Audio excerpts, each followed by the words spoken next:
এই মাসের মধ্যে একটি রাত আছে শাবানের মধ্য রজনী, শবে বরাত না ভাই? এই শবে বরাত বা মধ্য রজনী, এই রজনীতে এই রাতে জেগে ইবাদত করা এবং এই দিনে আপনার রোজা রাখা সংক্রান্ত বেশ কিছু হাদিস বর্ণিত হয়েছে। এই হাদিসগুলোর প্রায় সবগুলো হাদিসই জয়ীফ, এর কোনটি সহিহ নয়।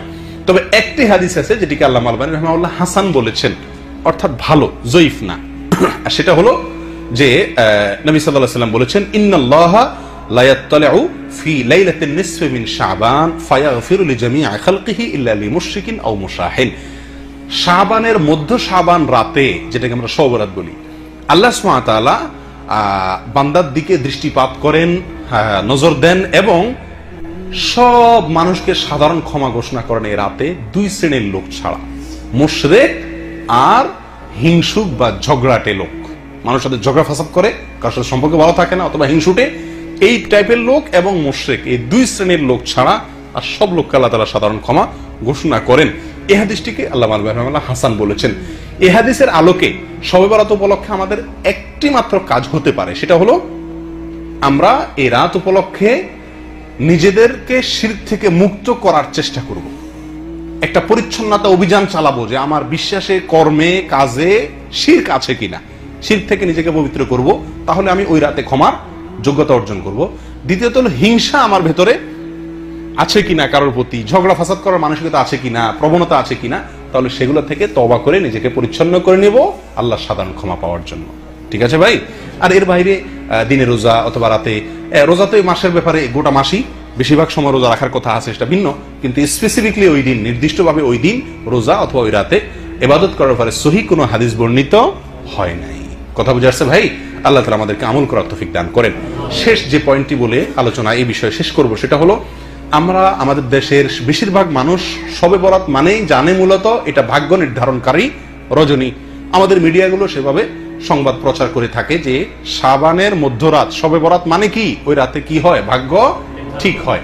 দেখুন, এ বিষয়েও যে হাদিস বর্ণিত হয়েছে সে হাদিস সহিহ নয় প্রিয় ভাইরা। এর বিপরীতে আমি আপনাদেরকে বলবো, মেহেরবানি করে বাংলা কোরআন খুলে দেখুন, সূরা দুখানের 1 থেকে 4 নম্বর আয়াত যদি আপনি পড়েন, আপনার কাছে স্পষ্ট হয়ে যাবে, ক্লিয়ার হয়ে যাবে যে ভাগ্য কোন দিন ঠিক হয়। আল্লাহ সুবহানাহু ওয়া তাআলা বলছেন, ইন্না আনজালনাহু ফি লাইলাতিন মুবারাকাতিন, আমি কোরআনকে নাজিল করেছি একটি বরকতময় রাতে।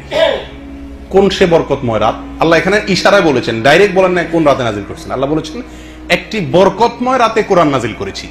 এই বরকতময় রাত, যে রাতে আল্লাহ কোরআন নাজিল করেছেন, কোন রাতে আল্লাহ কোরআন নাজিল করেছেন? লাইলাতুল কদরে। প্রমাণ আল্লাহ কোরআনেই বলছেন, অন্য আয়াতে, অন্য জায়গায় বলেছেন ইন্না আনজালনাহু ফি লাইলাতিল কদর। আল্লাহই বলেছেন যে তিনি লাইলাতুল কদরে কোরআন নাজিল করেছেন। আর এই আয়াতে তিনি বলছেন, ইঙ্গিত করে, যে আমি একটি বরকতময় রাতে কোরআন নাজিল করেছিলাম, আর সেটা অন্য জায়গায় বলেছেন লাইলাতুল কদরে। তাহলে এখানে বরকতময় রাত বলতে কোন রাতকে বোঝানো হয়েছে? এটা বোঝা যাচ্ছে কি যাচ্ছে না পরিষ্কার ভাবে? এর পরবর্তী আয়াতে আল্লাহ সুবহানাহু ওয়া তাআলা বলেন, ফিহা ইউফরাকু কুল্লু আমরিন হাকিম, সেই রাতেই সব গুরুত্বপূর্ণ বিষয়গুলো নির্ধারণ করা হয়ে থাকে, ফয়সালা করা হয়ে থাকে। তাহলে বোঝা গেল ভাগ্য ঠিক হয় কোন রাতে? যে রাতে কোরআন নাজিল হয়েছিল, অর্থাৎ লাইলাতুল কদরে। আর আমরা সবাই হুমড়ি খেয়ে পড়ি কোন রাতে? শবে বরাতে। অতএব শবে বরাত উপলক্ষে ইবাদত অথবা নফল সিয়াম, এটি সহিহ হাদিস দ্বারা সাবিত নয়। তবে এই রাতে আল্লাহ সুবহানাহু ওয়া তাআলা আমাদেরকে মাফ করেন বলে, সাধারণ ক্ষমা করেন বলে হাদিস থেকে বোঝা যায়, একটি হাসান স্তরের হাদিস থেকে বোঝা যায়। সেই হিসাবে নিজেকে শিরক থেকে এবং হিংসা থেকে, ঝগড়া ফাসাদ থেকে মুক্ত করার অভিযান নিজের জন্য চালাতে হবে, চেষ্টা করতে হবে। ঠিক আছে না ভাই? আর সবচেয়ে বড় চেষ্টা হবে এই মাস উপলক্ষে বেশি বেশি কি করা, নফল সিয়াম রাখার চেষ্টা করতে হবে। আল্লাহ সুবহানাহু ওয়া তাআলা আমাদের সকলকে শাবান মাসের ফজিলত এবং মর্যাদা বুঝে আমল করার তৌফিক দান করেন।